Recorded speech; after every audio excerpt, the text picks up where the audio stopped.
लोग देखते हैं भाषा शिक्षण के सिद्धांत एवं सूत्र को, जो कि हिंदी पेडागोगी जो है आपका हिंदी शिक्षण शास्त्र, उसका ये सेकेंड चैप्टर है।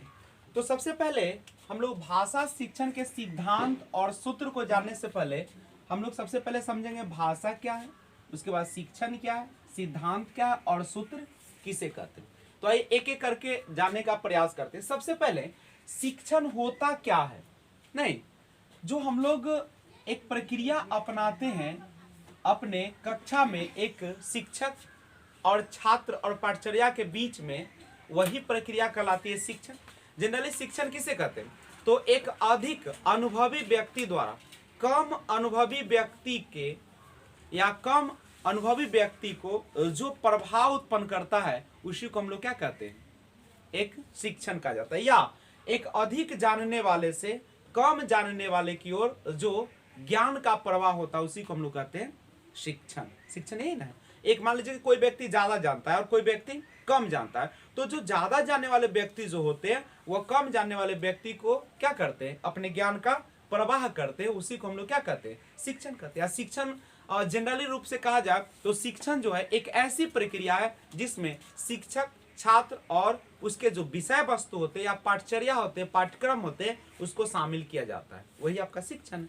नहीं, लेकिन देखिए आजकल जो शिक्षण व्यवस्था होती है वह बाल केंद्रित शिक्षण व्यवस्था है, जिसमें कोई भी ज्यादा जानने वाला नहीं माना जाता है, बल्कि उसमें क्या होता है कि शिक्षक भी छात्र से सीखते हैं और छात्र भी शिक्षक से सीखते हैं। यानी ज्ञान का जो प्रवाह होता है वह दोनों तरफ होता है। नहीं, शिक्षक से छात्र की ओर और छात्र से शिक्षक की ओर। इसका मतलब है कि जो शिक्षण प्रक्रिया चलती है वह पूर्ण रूप से बाल केंद्रित होती है, बालकों को ध्यान में रख के चले जाती है और बालक के रुचि और बालक के जो क्या कह सकते हैं, जो एक स्वतंत्रता होती है, एक उसकी विभिन्नता होती है, सभी को ध्यान में रख के हमारी शिक्षण व्यवस्था चलाई जाती है। आइए अब शिक्षण जनरली मान लीजिए कि अगर आपके पास दो बर्तन है, ठीक है, ये दो बर्तन है और दोनों में पानी रखा हुआ है और एक में ज्यादा पानी है और एक में कम पानी है, और दोनों को अगर हम एक पाइप के द्वारा जोड़ दे तो आपको स्पष्ट रूप से समझ में आएगा कि इसका जो है ये ज्यादा लेवल वाला जो पानी है वह किस में जाएगा? कम लेवल वाले पानी में चला जाएगा। नहीं, और कब तक प्रवाह होगा? जब तक कि दोनों का समान लेवल न आ जाए। ये पहले यही माना जाता था। शिक्षण इसी को कहा जाता था कि शिक्षक जो होते हैं उसके पास ज्यादा ज्ञान है और विद्यार्थी या छात्र जो है उसके पास कम है, और इस तरीके से प्रवाह। लेकिन आजकल शिक्षा व्यवस्था या शिक्षण किसको कहा जाता है? तो एक प्लांट की तरह होता है। नहीं, ये प्लांट है आपका, और प्लांट में इसमें कहता है कि जितना आप इसके जड़ पर काम करते हैं, जितना अच्छा इसका माहौल मिलता है, जितना अच्छा इसका वातावरण मिलता है, उतना ही अच्छा है क्या होता है? पौधे का निर्माण होता है। नहीं, तो पौधे के निर्माण के लिए हर चीज की जरूरत होती है। उसी प्रकार से छात्र के अच्छे ज्ञान प्राप्ति के लिए, अच्छे भविष्य के लिए भी उसको हर चीज की प्राप्ति होनी चाहिए। नहीं, चाहे वह क्या हो, आप अच्छे वातावरण के द्वारा हो सकता है या अच्छे कह सकते हैं कि उसके रुचि को ध्यान में रख के किया जा सकता है। नहीं, तो ध्यान दीजिएगा। तो शिक्षण में हम कह सकते हैं कि शिक्षण क्या है? तो शिक्षण कह सकते हैं कि ज्यादा जानने वाले या ज्यादा अनुभवी व्यक्ति से कम जानने वाले या कम अनुभवी व्यक्ति, कम जानने वाले, ज्यादा जानने वाले, या बोल सकते हैं शिक्षण जो होता है वह ज्यादा जानने वाले या ज्यादा अनुभवी व्यक्ति से कम जानने वाले, या कह सकते हैं कि कम अनुभवी व्यक्ति की ओर ज्ञान का प्रवाह जो होता है, ज्ञान का प्रवाह जो होता है, यानी कह सकते हैं कि एक कौन चीज उसको कह सकते हैं, उसकी ओर जाना, प्रवाह ही क्या कहलाता है? शिक्षण कहलाता है। शिक्षण कहलाता है। इंग्लिश में आप शिक्षण को क्या कहते हैं? टीचिंग कहते हैं। शिक्षण कहलाता है। देखिए, शिक्षण जो व्यवस्था चलती है वह तीन चीजों को लेकर चलती है। नहीं, जहां पे शिक्षक, छात्र और कौन चीज? उसमें जो होते हैं आपके पाठचर्या शामिल होते हैं। एक बात समझिएगा, शिक्षण जो हम बार बार शब्द का यूज कर रहे हैं, या शिक्षण जिसे इंग्लिश में आप लोग क्या बोलते हैं, टीचिंग बोलते हैं, नहीं। और यह जो होता है इसमें हम लोग एक विशेष सूत्र का प्रयोग करते हैं, नहीं, शिक्षण व्यवस्था में क्या करते हैं हम लोग, सूत्र का प्रयोग करते हैं। उसके बाद उसका कुछ ना कुछ सिद्धांत होता है सीखने का, नहीं, शिक्षण में सिद्धांत पर भी काम करते हैं। और उसके बाद टीचिंग लर्निंग मटेरियल, जिसको हम लोग बोलते हैं शिक्षण अधिगम सामग्री, नहीं। तो आप जब शिक्षण कराते हैं तो उसमें शिक्षण अधिगम सामग्री जो होता है उसकी मदद से हम लोग बेहतर शिक्षा व्यवस्था को दे सकते हैं। उसके बाद आप इसमें देखो, पहले का ये विचार था कि ज्यादा जानने वाले से कम जानने वाले, लेकिन आज शिक्षण ऐसी नहीं रह गई। आजकल शिक्षण का मतलब हो जाता है कि आप बच्चे को एक समृद्ध वातावरण तो उपलब्ध कराएंगे ही, विभिन्नताओं को भी ध्यान में रखेंगे, और आप शिक्षक होने के नाते एक मार्गदर्शक, एक सुविधा दाता के रूप में काम करेंगे, और बच्चे को एक स्वतंत्र माहौल देंगे, लोकतांत्रिक जो है एक व्यवस्था को कायम करेंगे। और हर चीज, किसी भी चीज को करने से पहले हम बच्चों से एक बार क्या करेंगे, राय लेंगे, ठीक है। तो ये है आपकी शिक्षण प्रक्रिया। अब यहाँ पे थोड़ा सा जानने का कोशिश करते हैं हम लोग। एक देखिए, जनरली शुरू में शिक्षण व्यवस्था को दो आयामी माना जाता था, नहीं, जहां पे एक तरफ और शिक्षक होते थे और दूसरी तरफ किसको माना जाता था, छात्र। ये दो आयामी जो मानने वाले थे उनका नाम था एडम। एडम कहा करते थे कि जो हमारी शिक्षण व्यवस्था होती है, शिक्षण प्रक्रिया होती है, जिसमें दो चीजों का सबसे महत्वपूर्ण भाग होता है, एक छात्र का और दूसरा शिक्षक का, ठीक है। लेकिन आज की जो शिक्षण व्यवस्था है वह शिक्षण कैसी हो गई है, त्रिआयामी हो गई है, नहीं, त्रिआयामी हो गई है, ट्राइपोलर हो गई है, नहीं, जिसमें तीन चीजों का होना सबसे महत्वपूर्ण होता है। जिसमें आप देख सकते, पहला जो होता है जिसमें हम लोग अध्यापक को, ना किसी को भी रख सकते कहीं भी, तो अध्यापक या शिक्षक जिसको कहते हैं, एक जो पोल होता है, एक जो नहीं शीर्ष होता है जहां पे शिक्षक होते हैं, अध्यापक होते हैं, और दूसरा जो होता है जहां पे हम लोग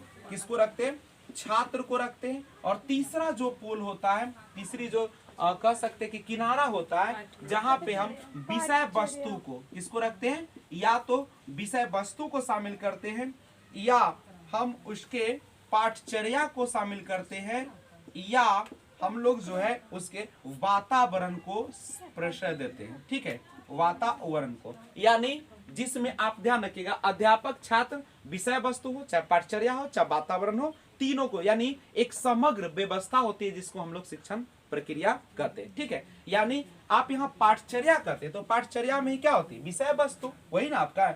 आप जब शिक्षण कराएंगे तो उसको विषय वस्तु भी होगा और उसका वातावरण भी होगा, तो सारा चीजें शामिल हो जाते हैं। तो तीन प्रक्रिया होता है, त्रिआयामी होता है, जहां पे एक किनारे पर अध्यापक, दूसरा पर छात्र, और तीसरा पर पाठचर्या के, वातावरण कहिए या विषय वस्तु के, ये सारा चीज शामिल हो जाते हैं, करेक्ट है। लेकिन ये त्रिआयामी सिद्धांत जो दिया था वो देने वाले कौन थे, जॉन डीवी थे। जॉन डीवी जो थे वो उन्होंने बताया कि आप लर्निंग बाय डूइंग का जो सिद्धांत दिया है वो भी कौन दिए हैं, जॉन डीवी। की बच्चे जो होते हैं करके सीखते हैं, सक्रिय रूप से सीखते हैं, जब तक वो शामिल होंगे नहीं तब तक उसके ज्ञान की प्राप्ति नहीं होती है सही ढंग से। ओके, कृपया इसे नोट करें।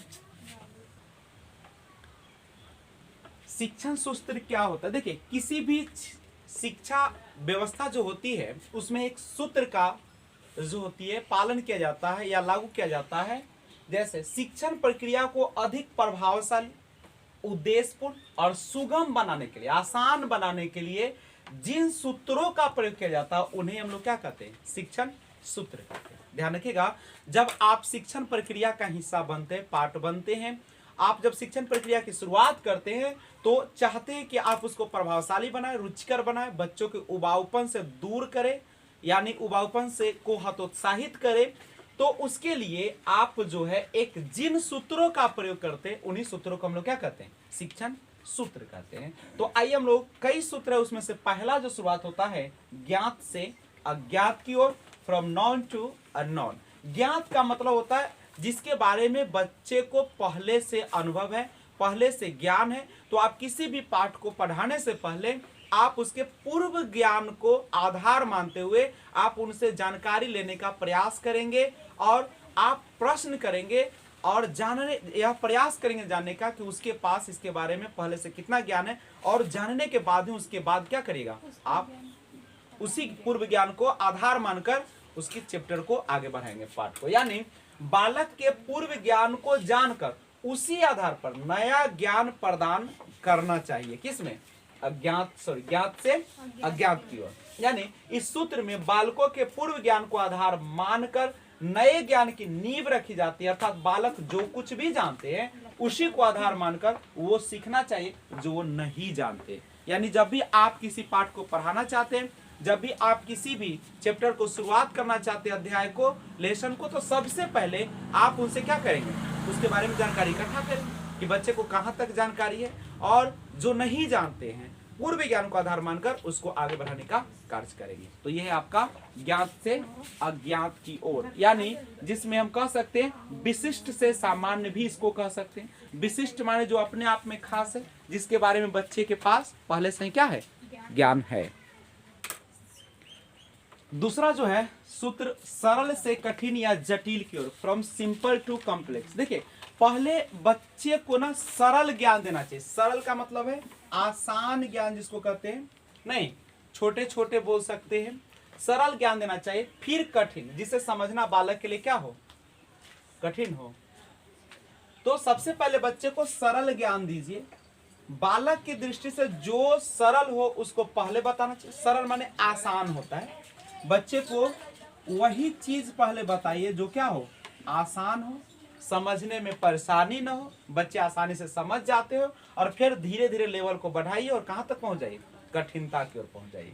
ठीक है, बालक की दृष्टि से जो सरल हो उसको पहले बताना चाहिए, और जिससे छात्रों में उस टॉपिक के क्या हो जाए, रुचि बढ़ सके। जब आसान चीज समझाएगा तो बच्चा आराम से सीखेगा, आराम से सीखेगा तो उसका मन लगेगा, और मन लगेगा तो क्या कर सकते हैं, आप आगे आराम से लेवल को बढ़ा सकते हैं। सबसे इंपॉर्टेंट होता है मूर्त से अमूर्त की ओर। जब भी आप बच्चे को पढ़ाते हैं तो आप क्या करें, सबसे पहले उसको उस चीज को दिखाएं। जैसे अगर मान लीजिए कि हमको सूरज को पढ़ाना है, तो सबसे पहले हम उसके सामने क्या करेंगे, सूरज का पिक लाएंगे सामने, नहीं, या उसका वीडियो दिखाएंगे, और बच्चा उसको मूर्त रूप से, यानी मूर्त वह होती है जो वस्तु उसके सामने होती है। देखिए मूर्त से अमूर्त को ही स्थूल से सूक्ष्म भी कहा जाता है। एक बार सीटेट ने क्वेश्चन डाला था कि बच्चे का जो विकास होता है वह कैसे होता है, तो स्थूल से सूक्ष्म क्यों होता है। जब पढ़ाते तो हमको सूत्र कौन सा उपयोग करना चाहिए, स्थूल से सूक्ष्म। स्थूल का मतलब क्या होता है, स्थूल का मतलब होता है सबसे पहले बच्चा जो होता है एक संपूर्णता को देखता है, और फिर धीरे धीरे क्या करता है, वह हर चीज पर पकड़ बनाता है। करेक्ट है। यहाँ पे जैसे आपका शरीर का जो विकास होता है, सबसे पहले देखते होंगे पूरा आप पूरा से पकड़ते हैं कोई चीज को, और धीरे धीरे उंगली पर पकड़ आ जाती है, नहीं। तो मूर्त से अमूर्त की ओर आपका सूत्र शिक्षण का कैसा होना चाहिए, मूर्त से अमूर्त की ओर। पहले उस चीज को दिखाइए, सामने लाइए, और उसके बाद उसके बारे में बताइए। और इसको स्थूल से सूक्ष्म भी कहा जाता है। जो वस्तु बच्चे के सामने है, यानी प्रत्यक्ष वस्तु को अच्छे से बच्चा समझता है, और जो पिक्चर के माध्यम से अगर कोई चीज पढ़ाते हैं तो वह बच्चा लंबे समय तक भी याद रखता है, नहीं। और जो वस्तु अमूर्त या अप्रत्यक्ष है उसको सीखने में कठिनाई का अनुभव करता है। लेकिन जैसे कोई चीज को बता देते हैं और उसके बाद आप उच्च क्लास में जब जाते हैं तो उसमें आप क्या कर सकते हैं, आप अमूर्त से मूर्त पढ़ा सकते हैं, कठिनाई का अनुभव करते हैं। बच्चों को किसी अमूर्त वस्तु के बारे में पढ़ाते समय उसका चित्र, मॉडल, मानचित्र या प्रतिरूप प्रस्तुत करना चाहिए, ताकि बच्चे आसानी से समझ सके। पूर्ण से अंश की ओर, फ्रॉम होल टू पार्ट। देखिए पूर्ण यानी जो संपूर्ण है, अंश माने उसका पार्ट है, उसका टुकड़ा है, उसका हिस्सा है, ठीक है। तो पूर्ण से अंश की ओर का मतलब होता है कि पहले बालक के सामने ना एक पूर्ण ज्ञान पेश किया जाए। पूर्ण मतलब आप किसी भी अध्याय को सबसे पहले पूरा समरी बता दीजिए, सारांश बता दीजिए, उसका निचोड़ बता दीजिए और उसके बाद आप धीरे धीरे एक एक करके उसको समझाने का प्रयास कीजिए। ये है आपका पूर्ण से अंश के। बालक को जो कुछ भी सिखाया जाता है उससे पहले पूर्ण रूप से उसके सामने रखा जाए, बाद में उसके अंगों या अंशों को बताया जाता है। बात समझ में आ रहा है? मान लीजिए कि हमको पढ़ाना है एक चैप्टर जिसका नाम है वर्षा, तो वर्षा पढ़ाना है तो सबसे पहले वर्षा का पूरा समरी बता दीजिए, उस क्या होता है, वह उसका हानि और लाभ क्या होता है, उसका कंक्लूजन क्या होता है, शॉर्ट में पूरा उसको बता दीजिए और उसके बाद एक एक बात को क्या किया जाए, बताया जाए। तो पूर्ण से अंश, ठीक है। जैसे आप देखते होंगे कि कोई भी शिक्षक जब कोई पाठ को पढ़ाता है तो सबसे पहले उसका निचोड़ बताता है नहीं, और उसके बाद फिर से उसको point by point, part by part पढ़ाने का प्रयास करता है। विशेष से सामान्य की ओर, ये इसके बारे में समझिए। पार्टिकुलर टू जनरल, बालक को विशेष ज्ञान की ओर से सामान्य ज्ञान की ओर ले जाना चाहिए। यानी बालक के सामने पहले क्या पेश करना चाहिए, उदाहरण। बालक के सामने सबसे पहले जो उसको पता है उसको पेश करना चाहिए और फिर सामान्य नियम को प्रस्तुत करना चाहिए। यह है विशेष से सामान्य को। पहले विशिष्ट चीज, पहला जो है पार्टिकुलर चीज जिसके बारे में उसको पहले से क्या है, जानकारी है, उसको पता है, उस चीज को पेश कीजिए और उसके बाद आप सामान्य नियम को बता दीजिए। तो ये आपका विशेष से सामान्य की ओर का नियम। देखिएगा, विश्लेषण से संश्लेषण की ओर, फ्रॉम एनालिसिस टू सिंथेसिस। इस सूत्र में किसी भी टॉपिक का पहले क्या किया जाता है, विश्लेषण किया जाता है। विश्लेषण का मतलब समझते हैं, छोटे छोटे टुकड़ों में उसको क्या किया जाता है, बांटा जाता है। यानी छोटा छोटा हिस्सा में उसको बताया जाता है और उसके बाद उसका सारांश प्रस्तुत किया जाता है। मतलब समझ रहे हैं? पहले इसमें क्या होता है विश्लेषण में कि जैसे भारत के बारे में पूरा बताना है तो पहले क्या करेगा, छोटा छोटा एक एक चीज को बताएगा, उसके बाद क्या करेगा, सारांश पेश करेगा। जैसे हमको कविता पढ़ाना है तो पहले हम क्या करेंगे, कविता के हर शब्द के बारे में हम आपको समझा देंगे और लास्ट में क्या करेंगे, पूरा का एक समरी बता देंगे। ठीक है, तो ये होता है आपका विश्लेषण से संश्लेषण। यानी कह सकते हैं कि छोटे छोटे पार्ट से हम लोग किधर की ओर जाते हैं, बड़े पार्ट की ओर, और संश्लेषण में बड़ा पार्ट को पढ़ाया जाता है ना, पहले सारांश बताया जाता है। प्रत्यक्ष से अप्रत्यक्ष की ओर, ये क्या होता है, सीन टू अनसीन। प्रत्यक्ष माने क्या होता है, पहले बच्चों के सामने प्रत्यक्ष यानी उसका चित्र है, उसका आपका दृश्य है, उसको दिखाया जाता है और बाद में अप्रत्यक्ष से संबंधित करते हुए बताया जाता है। मनोवैज्ञानिक क्रम से तार्किक क्रम क्यों, मनोवैज्ञानिक, मनोवैज्ञानिक का मतलब होता है आपके व्यवहार, नहीं तो व्यवहारिक रूप से, क्रम से, और उसको एक तर्क की ओर ले जाया जाता है। बात समझ रहे हैं? फ्रॉम साइकोलॉजिकल टू लॉजिकल, सबसे पहले आपके व्यवहार को देखते हुए व्यवहार के अनुसार आपके सामने बातों को रखते हैं और उसके बाद क्या करता है, तर्क के आधार पर उसको क्रम में लगा देते हैं। अनिश्चित से निश्चित की ओर, सबसे पहले बच्चे के सामने पहेली हो गया, पजल हो गया, इस तरीके से अनिश्चितता को दर्शाता है और फिर कहां की ओर आ जाते हैं, निश्चित की ओर। प्रकृति का अनुसरण, प्रकृति का अनुसरण, जैसे जिस प्रकार से प्रकृति, जैसे सूर्य सबको रोशनी एक प्रकार से देती है, नहीं किसी भी प्रकार का भेदभाव नहीं करती है, जिस प्रकार से प्रकृति हमारे सामने हर चीज को हर रूप में दिया है, उसी प्रकार से हम सभी बच्चे के सामने अपने ज्ञान को एकदम क्या दिल खोलकर यानी सच्चे हृदय से बिना पक्षपात किए हुए प्रकृति का अनुसरण करते हुए हम लोग क्या करते हैं, उसको ज्ञान को देता है। ठीक है, उसमें कोई मोह माया मतलब समाज आर्थिक ये सबसे कोई मतलब नहीं होता है। भाषा शिक्षण के सिद्धांत, देखिएगा सिद्धांत का इंग्लिश जो होता है वो प्रिंसिपल्स होता है। ठीक है, प्रिंसिपल। देखिए आप भाषा शिक्षण जब करते हैं तो उसका कुछ ना कुछ प्रिंसिपल्स होते हैं, सिद्धांत होते हैं जिस पर वह कार्य करते हैं। उसमें आप इनको देख सकते हैं, क्रियाशीलता का सिद्धांत, रुचि का सिद्धांत, अभिप्रेरणा का सिद्धांत, जीवन से जोड़ने का सिद्धांत, व्यक्तिक विभिन्नता का सिद्धांत, स्वाभाविकता का सिद्धांत, लोकतांत्रिक मूल्यों का सिद्धांत, आवृत्ति का सिद्धांत। यानी 1 2 3 4 5 6 7 8 कितने सिद्धांत आपको पढ़ने हैं, भाषा के 8 सिद्धांतों को हम लोग देखते हैं। तो आइए एक एक करके सबको जानने का प्रयास करते हैं। क्रियाशीलता का सिद्धांत, ध्यान दीजिएगा। देखिए क्रियाशीलता, क्रियाशीलता का मतलब क्या है? करके सीखना। क्रियाशीलता का मतलब क्या हो जाए? करके सीखना, लर्निंग बाय डूइंग, जिसे जॉन डीवी ने दिया था। नहीं तो देखिए क्रियाशीलता का सिद्धांत कहता है कि बच्चे जो इस सिद्धांत के अनुसार जो सीखते हैं उसमें कैसे सीखते हैं? अवलोकन के माध्यम से। अवलोकन यानी वो उस चीजों को क्या करते हैं? ऑब्जर्व करते हैं, देखते हैं, निरीक्षण करते हैं। उसके बाद इसमें क्या करते हैं बच्चे? समस्या का समाधान करते हैं। चूंकि क्रियाशीलता मतलब करके सीखेगा तो इसमें समस्या का क्या करते हैं बच्चे? समाधान करते हैं। उसके बाद आलोचनात्मक चिंतन। आलोचनात्मक चिंतन से बच्चे में तार्किकता का क्या हो जाता है? विकास हो जाता है। बच्चे उस कंसेप्ट को अच्छा से समझ जाते हैं। नहीं तो ये है आपका दूसरा। ये तो हो गया आपका पहला सिद्धांत, क्रियाशीलता का सिद्धांत। 8 सिद्धांत है इसका। दूसरा जो सिद्धांत है जिसे कहा जाता है रुचि का सिद्धांत।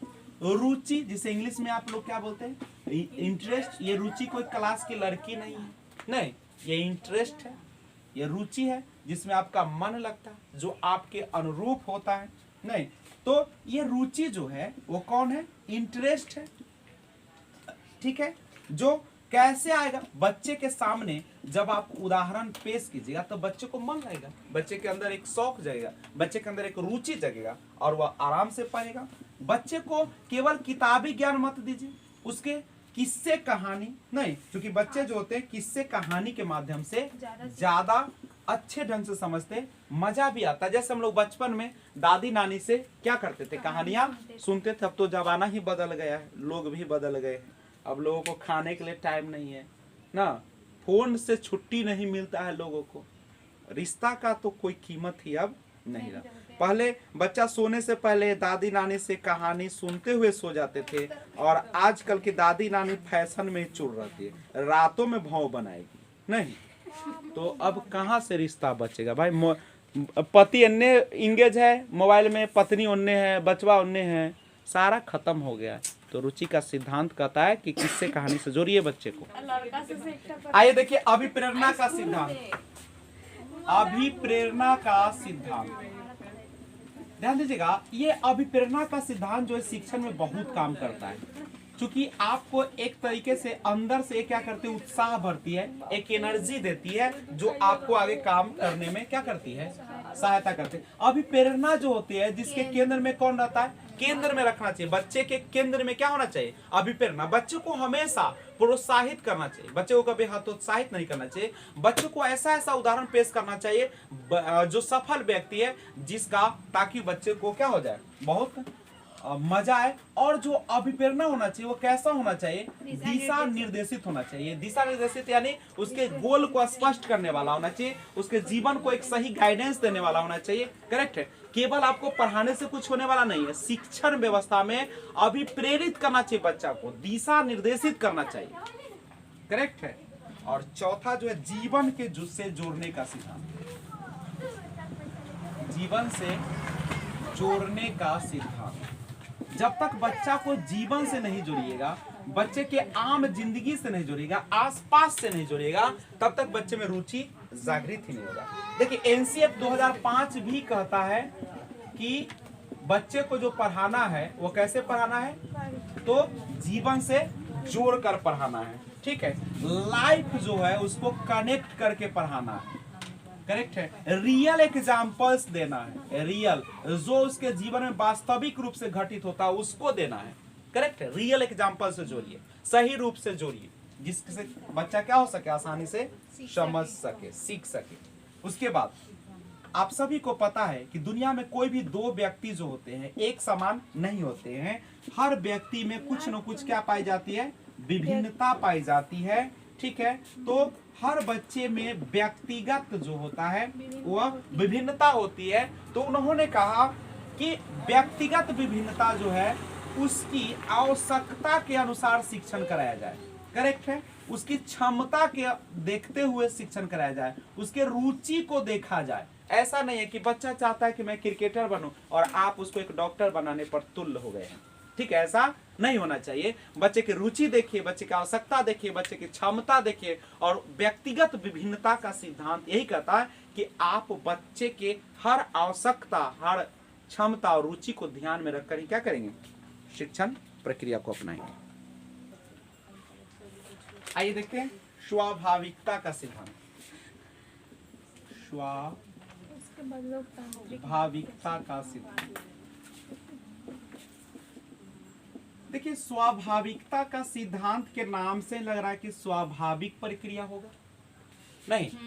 तो आप जब भाषा का शिक्षण करते हैं तो उसका कुछ ना कुछ स्वाभाविक प्रक्रिया होती है, एक प्राकृतिक तरीका होता है, एक नेचुरल कंसेप्ट होता है। स्वाभाविकता का मतलब क्या होता है, नेचुरल, जो स्वभाव में ही निहित है ना, प्राकृतिक रूप से उसके अंदर है, ठीक है।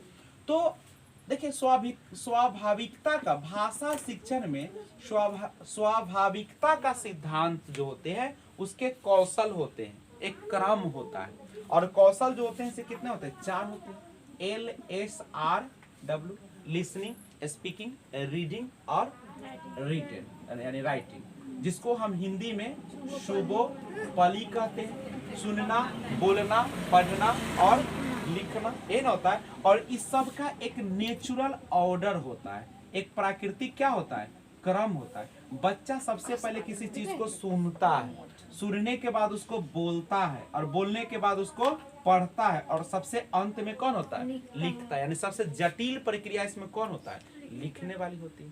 तो इसी को बोलते हैं स्वाभाविकता का सिद्धांत। तो इस चीज को आप शिक्षण, भाषा शिक्षण में ध्यान रखिएगा कि सबसे पहले बच्चे को आप लिसनिंग कराइएगा, उसके बाद क्या कीजिएगा, थोड़ा सुनेगा, उसके बाद बोलेगा, और उसके बाद पढ़ेगा, और लास्ट में लिखेगा। मतलब आप किसी भी पाठ को जब पढ़ाते हैं, भाषा शिक्षण कराते हैं, तो सबसे पहले उसके बारे में जानकारी दीजिए, बच्चा सुनेगा, फिर उसको मौका दीजिए बोलने का, उसके बारे में बोले, उसके बाद फिर उसको पढ़ने के लिए कहिए, और लास्ट में कहिए कि आप इसका एक सारांश तैयार करो।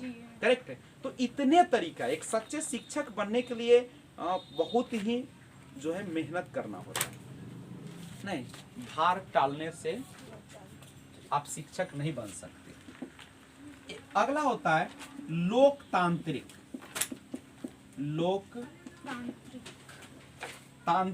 मूल्यों का सिद्धांत, जिसे हम डेमोक्रेटिक वैल्यूज ऑफ या प्रिंसिपल्स ऑफ वैल्यू कहते हैं। प्रिंसिपल्स ऑफ डेमोक्रेटिक वैल्यूज यानी लोकतांत्रिक मूल्यों का सिद्धांत। देखिए लोकतांत्रिक का अर्थ ही होता है शिक्षा में कि आप बच्चों को कहाँ रखेंगे, केंद्र में रखेंगे, ठीक है। बच्चों में क्या देंगे, स्वतंत्रता देंगे, बच्चे को खुलकर बोलने का, खुलकर सोचने का, खुलकर व्यक्त करने का, नहीं यानी इसमें किसी भी प्रकार का रोक नहीं होना चाहिए। बच्चे को इस तरीके से हम शिक्षण कराएंगे कि बच्चा आपसे डरे नहीं, बच्चा खुलकर आपके सामने हर प्रश्न का, हर जानकारी को शेयर करे और आपसे भी जानने का प्रयास करें। अगर आपको किसी भी प्रश्न का जानकारी नहीं है तो आप बच्चे को कहेंगे कि हम जब इसको, मेरे पास अभी जानकारी कम है, हम इसको अच्छे तरीके से आगे वाले क्लास में आपको क्या कर देंगे, बता देंगे। ऐसा नहीं कि बच्चा पूछ रहा है तो आप भी सटक 10 क्वेश्चन पूछ दीजिए, बच्चा डर से कल से क्वेश्चन ही नहीं करेगा। बच्चे की हर प्रकार के समस्या को आपको क्या करना है, चाहे वह उसके जीवन से संबंधित समस्या हो, उसके घरेलू समस्या हो, चाहे उसके क्या हो, मानसिक हो, कोई भी समस्या है, आपको कभी भी नहीं करना है। और आप एक धैर्यशीलता के साथ शिक्षण प्रक्रिया को क्या करेंगे, आगे बढ़ाएंगे। और लास्ट है, और इसी के साथ ये चैप्टर भी समाप्त हो जाएगा, वो है आवृत्ति का सिद्धांत। आवृत्ति, जिसको हम थ्योरी ऑफ रेपिटेशन भी कहते हैं, ठीक है। रेपिटेशन, आवृत्ति का मतलब होता है रेपिटेशन। रेपिटेशन का मतलब होता है एक ही चीज को बार बार दोहराना, और अस्थाई, इसको हम अस्थाई भी कहते हैं। देखिए आवृत्ति का सिद्धांत, जब हम किसी भी शिक्षण को बार बार क्या करते हैं, बार बार हम किसी भी चीज को दोहराते हैं, अभ्यास करवाते हैं, बच्चे को उसके सामने पेश करते हैं, तो वह क्या बन जाता है, अस्थायी बन जाता है। कहने का अर्थ है कि जब आप बच्चे को भाषा का शिक्षण कराते हैं तो जो चीज करा रहे हैं उसको आने वाले क्लास में पहले पिछले वाले क्लास से क्या कर देना है, जोड़ना है, पूछना है, जानकारी को लेना है, ताकि बच्चे पीछे वाली जानकारी को भूल न सके, याद रख सके, समझ सके, ज्ञान को बढ़ा सके। और इसीलिए हम लोग करते हैं रेपिटेशन, और उससे हमारा ज्ञान क्या हो जाता है, अस्थायी हो जाता है। तो आज बस इतना ही। जय हिंद। जय भारत।